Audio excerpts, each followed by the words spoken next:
So negotiating your RNFA training based on your billing plans. So this is my scenario. You finish NP school, you find your dream job in CV surgery, ortho surgery, spine, whatever. It's whatever you want to do. You're about to interview. What's next?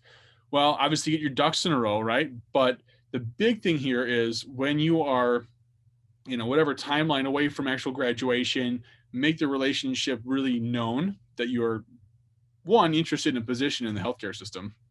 I can't tell you how many people I know were in that final semester of school, ready to get out, and then they talk to the medical recruiter or the medical staff office and say, "Hey, by the way, I'm done with school." And they're like, "Who are you? I never knew you were a student. Oh, it's too bad. We just filled a last position with somebody outside of the system. We'd much prefer to have you." And what it boils down to is a lot of people just don't get on it fast enough, and they miss the opportunity. And those positions are posted a lot of times cyclically with graduations. So you'll see positions posted around Christmas time, and by maybe January, February, there's a bunch of applicants for those, and people are getting ready, and these jobs aren't going to actually start until the fall, but by the time they're hiring somebody, it can take a couple months, and they know that you're going to be done with boards in May. You're going to be done with school, and then you're going to be doing boards in summer, and then mid-July, August, you're going to actually have all your ducks in a row, and then you'll be able to start maybe somewhere in there to September, sometimes even October. Just depends on how fast your board of nursing is and all that process. So be thinking about this in that process. Be the early bird. Let them know you're looking way before that, because you'll be surprised once you're on the little list of waving your hand saying, "I'm interested." You'll have some places that are talking, and they'll say, "We knew you were interested. This isn't what we were thinking for you, but is this something you're interested in? This just popped up. It hasn't even posted yet." I don't know how many times I've heard that from people saying, "Yeah, there was an unposted job that I got because of I knew so-and-so, or they talked," and whatever. It does make a difference. And then the biggest thing, I can't tell you how important it is, plan for your training. Plan for it.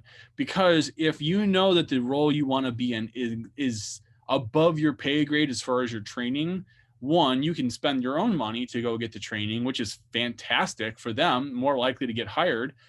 Whereas, quite honestly, not a lot of people are in that position. If you're going through RN to an NP program, for example, you would probably be, working full-time still, or maybe cutting back to part-time. Your income is not as high. You have student loans. You're not making the revenue of a nurse practitioner yet, but you will be.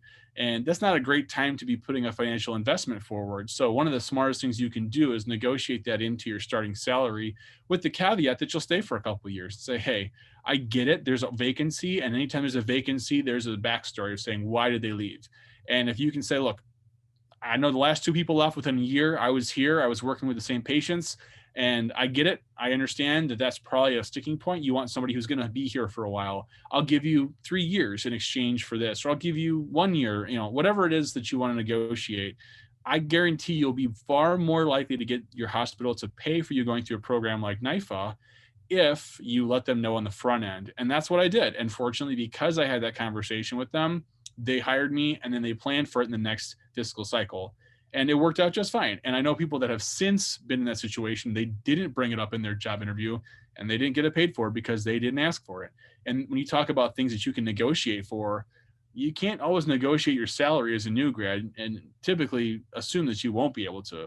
But that said, you can negotiate things that are fringe benefits that aren't going to put you at an unfair advantage of someone else, like training days, or vacation for getting an RNFA training, or things like that. So what ended up happening for me is they paid for the RNFA, and they paid for the time that I was going to be away, and it didn't come out of my vacation time, which was, I thought, a phenomenal negotiation. Because I started with a base salary as a new NP. Of course, I'm a new NP. I'm not going to be making a ton of money, but I'm still going to be able to walk in there and say, even if I don't like it here after X amount of years, I can walk away with this training. That's a win. I mean, that's hands down the best thing I could possibly do, because they can't take that away from me. So you should worry about this during the interview process, like I mentioned, because if they don't know about it up front, they may say no later. And the big thing then is you're stuck using all of your CME and all of your time to do the training that is what you have to do for a job, as opposed to something that maybe what you want to do. You can't do the stuff you want to do because you're forced to do it all, for whatever money you get. It's typically not enough to cover full RNFA program, just because there's too much that goes into an RNFA program to cover that with CME. CME typically is a couple thousand a year, depending on where you're at. As a new grad, it was, I think, 1,500 for me, and then it bumped up to like 2,500 at the first hospital I was working at, and that's pretty common. 25 to 3,000, somewhere in that is, I think, pretty standard across the board. Sometimes surgical training will cost you $5,000 to $10,000 to become an RNFA.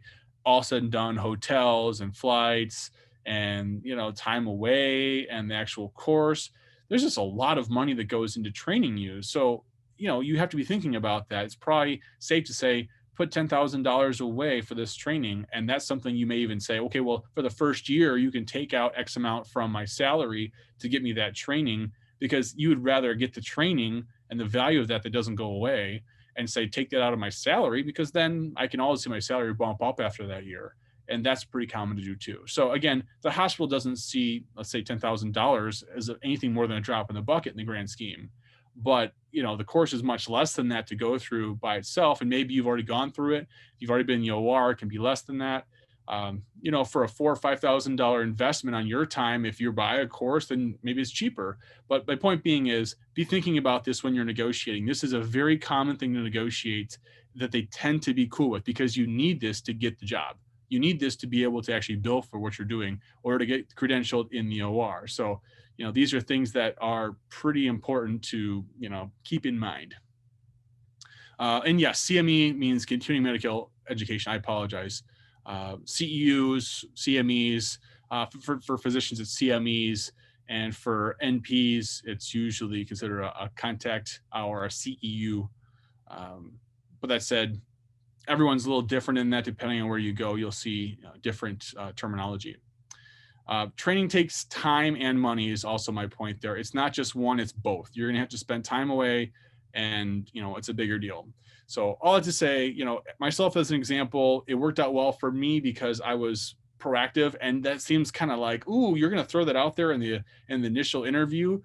I waited until it was kind of like already kind of in the, we're interested in offering you a position. And then I threw it back and said, okay, so now we're on the same page that you want me and I want you, we're good, but let's talk about this, because this is part of the training I'm going to need to be successful in this role.